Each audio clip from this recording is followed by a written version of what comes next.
Hello everyone, welcome back to Edible Abundance Homestead. I'm Ginger and today is September 5th.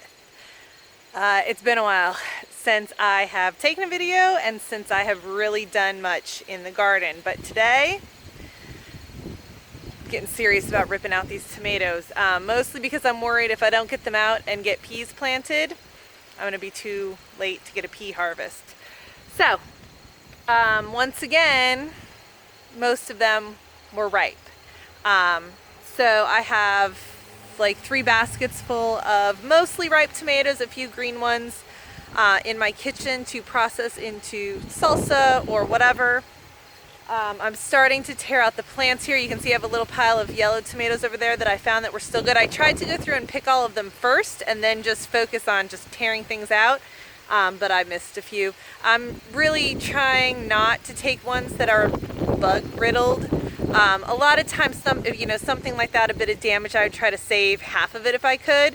I just don't have time to mess with that right now. And at this point, if there's bug damage, for the most part, it's pretty severe. If a tomato's been, cracked or bitten into or opened up at all, I've got these little black, maybe beetle-ish type bugs, I'm not really sure what they are, that are really invading any little hole they can get into in my tomatoes.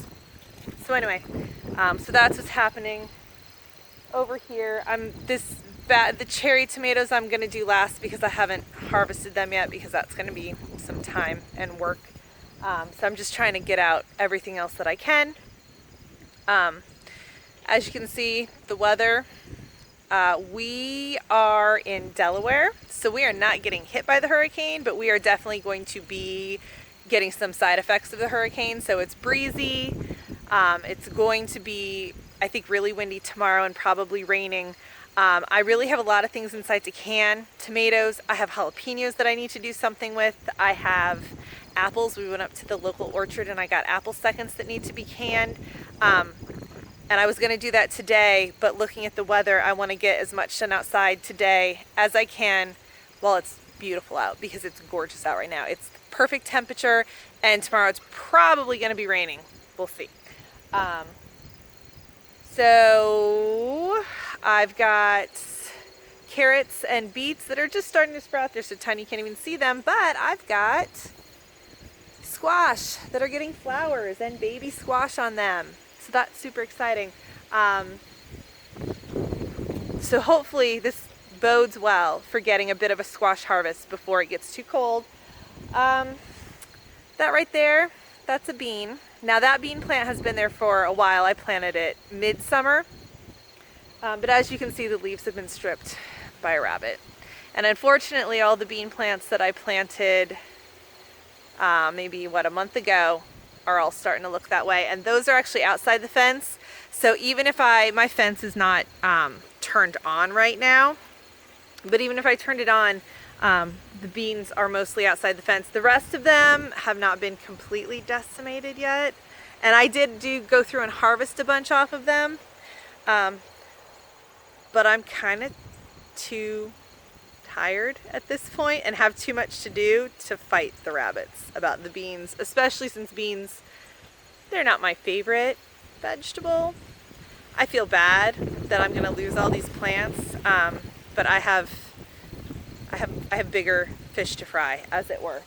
So that's pretty much it for today. I should have done a before and after because I already have this first panel cleaned off. Working on the second. Gonna skip those cherry tomatoes and go down to that third panel. I do have a couple Roma tomato plants that look okay and have a lot of small green tomatoes on them that seem to still be growing. So I might try to leave those. We'll see. I'll leave them for last, that's for sure. We'll see how far I get today. I have beetle beans that need to be harvested. See the Kajari melon in that sling right there that I made? I had 3 Kajari melons growing, and 2 of them just kind of shriveled up and rotted. I don't know if they were not pollinated. They had bug damage to them, so I don't know if the bug damage just got too bad for them or what. But I have 1 left that's growing nicely. We harvested a cantaloupe and a watermelon this morning. The cantaloupe was a bit overripe. The flavor was okay. This late in the season, I don't know, it seems like the melons just don't have the best flavor. We have not cut into the watermelon yet. So I'm gonna get to work. Oh, I know, one more thing I want to show. So under my arches here, I had let all of the, the radish seeds fell, the dill seeds fell, cilantro seeds, all that kind of stuff. Look at all the radishes growing back there. Those are all volunteer radishes because I let some of the radishes go to seed, and I just let the seeds fall, and those are all radishes. I'm gonna have to get in there and thin them out and make some sense of the chaos right here. But then I also, over here, I've got some cilantro growing and some dill growing. So that's good and bad. It's good because, I'm glad to have it growing by itself. That's convenient. I'm still not 100% sure. I haven't planted any of my leafy greens yet. And I had thought I might plant some under there. So we'll see what happens. Radishes are fast, so maybe they'll be fast enough that it won't matter. But that's it. I am going to keep on pulling out tomatoes, and I see I have more jalapenos to harvest also. So add that to my current batch inside and figure out what I'm going to do with those. Thank you so much for watching. I'm going to try to get some work done before the storm comes.